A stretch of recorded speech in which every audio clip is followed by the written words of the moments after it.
کے اندر ایک اچھا کلچر، ایک گڈ گورننس کا کلچر، میرٹ کے اوپر چلتا ہوا نظام اور عدلیہ کی آزادی کا نظام لوگوں کو نظر آئے۔ جی احسان اقبال صاحب، ایک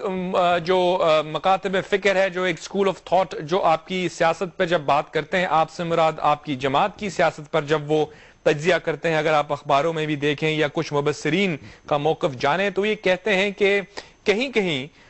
مسلم لیگ نون جو ہے وہ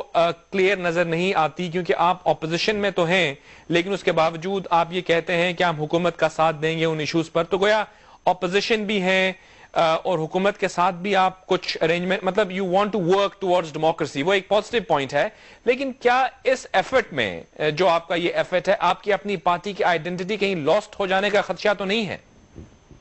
نہیں، میں سمجھتا ہوں کہ اس وقت لوگ اور عوام اس بات کو بہت سراہ رہے ہیں کہ مسلم لیگ نون نے اپنے اصولی موقف کو برقرار رکھا ہوا ہے، لیکن اس اصولی موقف کے ساتھ ساتھ ہمیں اس بات کی ذمہ داری کا بھی احساس ہے کہ ملک کن خطرات سے دوچار ہے، ملک کی جو صورتحال ہے کس قدر سنگین ہے، اور ہم کوئی ایسا عمل نہیں کر رہے جس سے ہماری غیر ذمہ داری کا احساس ہو، اور ہماری جو ہمدردی ہے وہ حکومت کے ساتھ نہیں ہے، ہماری تمام تر ہمدردی جمہوری نظام کے ساتھ ہے۔ ہم اس بات کو یقینی بنانا چاہتے ہیں کہ ہماری حکومت اور اپوزیشن کی محاذ آرائی کا ٹیمپریچر ایسا نہ ہو کہ جس سے جمہوری نظام میں خلل واقع ہو یا جمہوری نظام جو ہے وہ پٹری سے اتر سکے۔ جمہوری نظام تو اس کا مظہر تو اس وقت آج کی حکومت ہی ہے نا، جو اس کو torch bearer of the current set up, وہ تو حکومت ہی ہے۔ اگر آپ یہ کہیں کہ آپ جمہوریت کے فیور میں ہیں تو نیچرلی حکومت ہی اس کا اظہار کر رہی ہے ابھی۔ جاوید صاحب، معذرت کے ساتھ میں کہوں گا کہ جمہوری نظام کی ٹارچ بیرر صرف حکومت نہیں ہوتی، جمہوری نظام جو ہے وہ دو پہیوں پر چلتا ہے، جس میں ایک پہیہ حکومت ہوتی ہے اور دوسرا پہیہ اپوزیشن ہوتی ہے۔ ایگزیکٹلی، میں اسے ایگری کروں گا، لیکن بالکل آپ نے صحیح فرمایا، اور اپوزیشن کا جو میں وہی تو کہہ رہا ہوں کہ کچھ مبصرین یہ سمجھتے ہیں کہ وسیفرس اپوزیشن ایک روبسٹ اپوزیشن ہوتی ہے جو چیک کرتی ہے، جو حکومت کی اسٹریٹجیز کے اوپر کرٹیسائز کرتی ہے، چاہے وہ کنسٹرکٹیولی ہی کرے لیکن کرٹیسائز کرتی ہے۔ لیکن آپ کی جو اپوزیشن کی اسٹریٹجی ہے، جو گویا گریٹر انٹرسٹ میں آپ کہہ رہے ہیں کہ آپ جمہوری نظام کو سپورٹ کر رہے ہیں، لیکن کچھ مبصرین یہ سوال اٹھاتے ہیں کہ آپ لاسٹ فار آئیڈینٹی نہ ہو جائیں کہیں اگر آپ منفرد انداز میں آگے بڑھیں۔ میں سمجھتا ہوں کہ لوگ اس بات کو دیکھ رہے ہیں کہ ہم پازیٹیو اپنا رول پلے کر رہے ہیں۔ اب دیکھیے، جو بھی ہمارا اصولی موقف ہے، ابھی 3 نومبر کو جب جنرل مشرف کے غیر آئینی ایمرجنسی کی فرسٹ اینیورسری ہوئی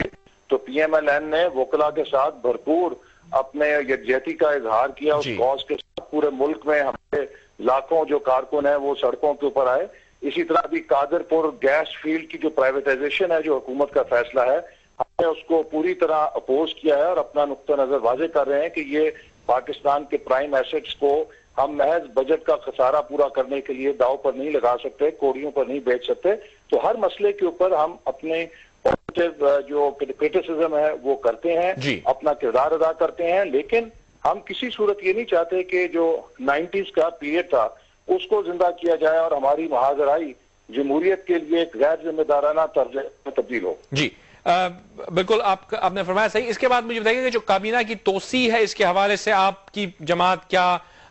کو سپورٹ کرے گی یا کیا ویو پوائنٹ ہے؟ آپ نے کہا کہ کیس ٹو کیس بیسس پر آپ اپنی جو ہے کہیں پہ آپ حکومت کی پالیسیز کو سپورٹ کریں گے جہاں آپ یہ سمجھتے ہیں کہ وہ انٹرسٹ میں ہے، اور کہیں پہ آپ اس کو ڈس ایگری بھی کریں گے۔ Of course you have every right. ایک اسکول آف تھاٹ یہ ہے کہ گڈ گورننس کے لیے ضروری ہے کہ وزراء جو ہیں تقسیم کار ہو، اپنے اپنے ڈپارٹمنٹس کو وہ رن کریں، کیونکہ ماضی میں تنقید ہوتی تھی کہ وزراء کم ہیں، محکمے زیادہ۔ اب جب ایکسپینشن ہوئی ہے تو کچھ لوگ یہ کہتے ہیں کہ خزانے پہ بوجھ ہے، کچھ لوگ یہ سمجھتے ہیں کہ یہ ضروری ہے کہ کابینہ کے اندر جو ہیں ایسے لوگ ہوں جو اپنے اپنے ڈپارٹمنٹ کے لیے رسپانسبل ہوں۔ آپ کس ویو پوائنٹ کو سپورٹ کریں گے؟ جنرل صاحب، اچھی گورننس کے لیے یقیناً کابینہ کا ضروری ہے، لیکن دنیا بھر کا تجربہ یہ ہے کہ گڈ گورننس کی جو کو ریلیشن ہے وہ سائز آف دا کیبنٹ نہیں ہے، وہ کو ریلیشن ہے کیبنٹ کی اہلیت سے اور صلاحیت سے اور ان کی دیانتداری سے۔ اس وقت جو ملک کو معاشی اور اقتصادی چیلنجز درپیش ہیں، ان کا تقاضا تھا کہ حکومت آسٹیرٹی کا مظاہرہ کرتے ہوئے یقیناً بلا شبہ کابینہ کے نتیجے میں آپ کہیں کہ کوئی اربوں روپے کا بجٹ انوالو ہوتا ہے، وہ تو نہیں ہے، لیکن یہ اسٹرانگسٹ سمبولک پولیٹیکل میسج ہے کسی حکومت کی ترجیحات کو واضح کرنے کے لیے کہ اس حکومت کا ایجنڈا کیا ہے۔ اس موقع پر چاہیے تھا کہ حکومت ایک بیلنس رکھتی کابینہ کے سائز میں. اگر آپ امریکہ، Canada, China, France, Germany, Italy, کوئی بھی جمہوری ملک، جاپان جو کہ ترقی یافتہ ممالک ہیں جن کی اکانومیز ہم سے کئی 100 گنا زیادہ بڑی ہیں، ان کے اندر جو کابینہ کا ایوریج سائز ہے وہ 22 سے لے کے 30-35 تک ہے. کسی بھی ترقی یافتہ ملک کی کابینہ 30-35 سے زیادہ بڑی نہیں ہے. تو ہمارے وہ کون سے اتنے بڑے پیچیدہ مسائل ہیں کہ جو امریکہ، کینیڈا، جاپان، جرمنی، فرانس کی معیشت سے بڑے ہو گئے ہیں کہ ہمیں 60 رکنی کابینہ کی ضرورت ہے. اس موقع پر حکومت کو آسٹیرٹی کا مظاہرہ کرنا چاہیے تھا اور 30-35 تک کا میکسیمم نمبر جو ہے وہ بہت کافی ہوتا، اور ہم نے اس بارے میں کھل کے اپنی رائے کا اظہار کیا. اور ہم نے کچھ رپورٹس یہ بھی ہیں کہ جی آپ نے اپنا ویو پوائنٹ بتایا، کچھ رپورٹس ایسی بھی ہیں کہ اس ملاقات کے دوران آپ کو ایک دفعہ پھر یہ کہا گیا کہ آپ جو ہیں کابینہ میں شامل ہو جائیں. کیا آپ اس کو کنفرم کریں گے یا ڈینائی کریں گے، اور اگر ایسا ہوتا ہے تو پھر تو مزید تعداد بڑھے گی کابینہ کی؟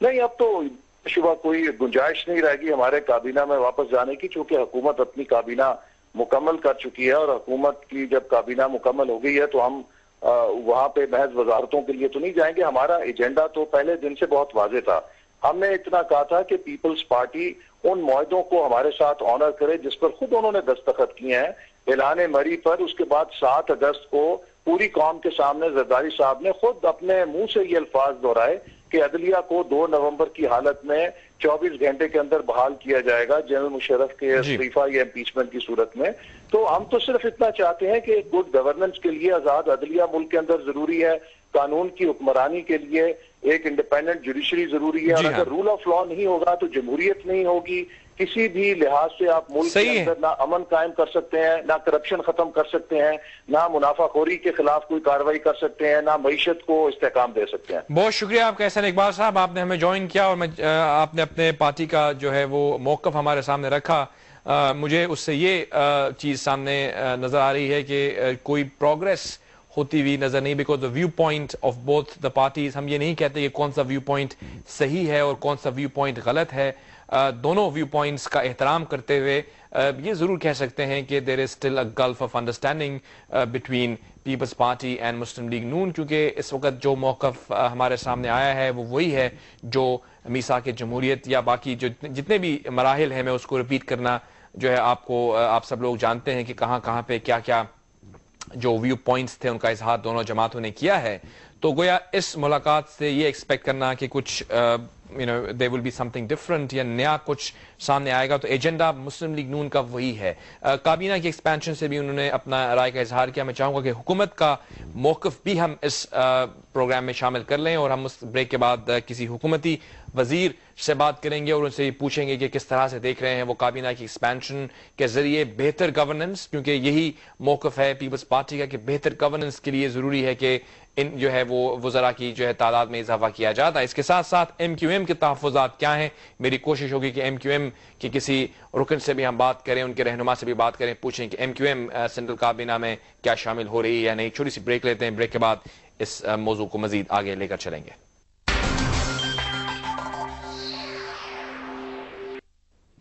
Welcome back viewers, insight with Javed Malik پر آپ کو یہ دفعہ پھر ہم ویلکم کریں گے. اور جیسے کہ آپ جانتے ہیں کہ ملک کی صورتحال، سیاسی صورتحال کے بارے میں ہم بات کر رہے ہیں، اور تمام محب وطن جو پاکستانی وہ یہ چاہتے ہیں کہ ملک کے اندر جو ہے وہ اتحاد ہو، کیونکہ جس طرح سے